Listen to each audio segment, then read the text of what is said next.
Greetings, YouTube. This is Rhett on Rolling Forward. I'm going to talk a little bit in this video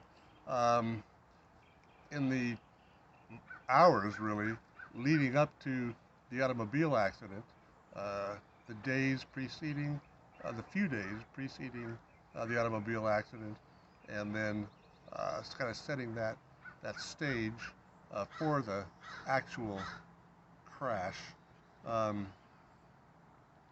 My accident happened in 1968.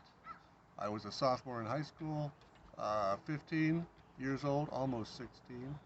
I did not have a driver's license. I did have a learner's permit, and I was a quite competent driver by then, but I didn't have a license.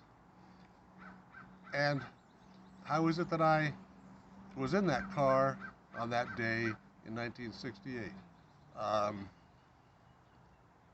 Friday, the day before the accident, was the last day of school prior to spring break for that year. And Friday night at my high school, there was a sock hop. What's a sock hop, Mom? Well, a sock hop is a dance at a high school in the school gym, and due to the wood floors of the basketball courts, you couldn't wear shoes on the court, unless the shoes were tennis shoes, of course, and you couldn't guarantee that at a gathering of students for a dance. And so the easy solution was take your shoes off when you enter the dance, hence a sock hop, because you're going to hop around and dance. That's the deal. Okay, well, I go to the dance Friday night, again, the last day of school before spring break. And nearing the end of the dance, I have to go to the bathroom. So I walk into one of the bathrooms in the gym, and it's relatively crowded. I look over on the wall, pick an empty urinal, and walk up to it and start to do what one does at a urinal. I notice next to me is a friend of mine that I had known since mid-elementary school, something like that, and he's standing next to me, and we start talking while we're doing our business. And one of us says, "What are you going to do for the week off of school?" And at one point, that person said, "Well, I'm going to go to the Colorado River with some friends. What's up? What are you going to do?" I said, "Oh, can I go with you? Can I come along?" And he says, "Sure, just come over tomorrow morning." And so I said, "Okay, sounds good." So ultimately I go home that night. I don't think my mom was still up, so I went to bed.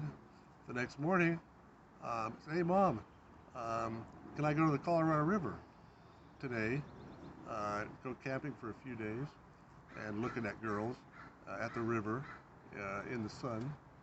And she says, "Well, okay, not crazy about the idea," but went along.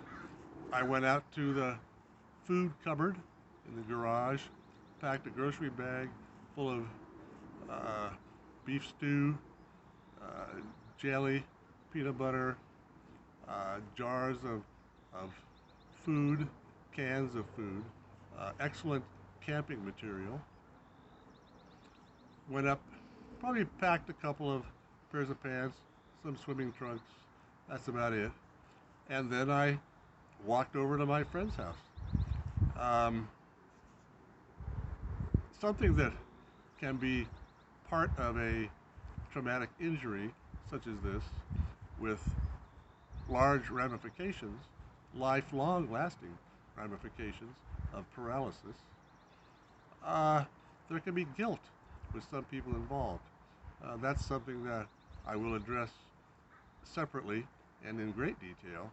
But as far as this setting up of the accident, we ultimately left his house with 7 people in an automobile, essentially an SUV of the late 60s,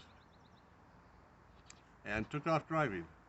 And the crash will probably be its own video coming up shortly.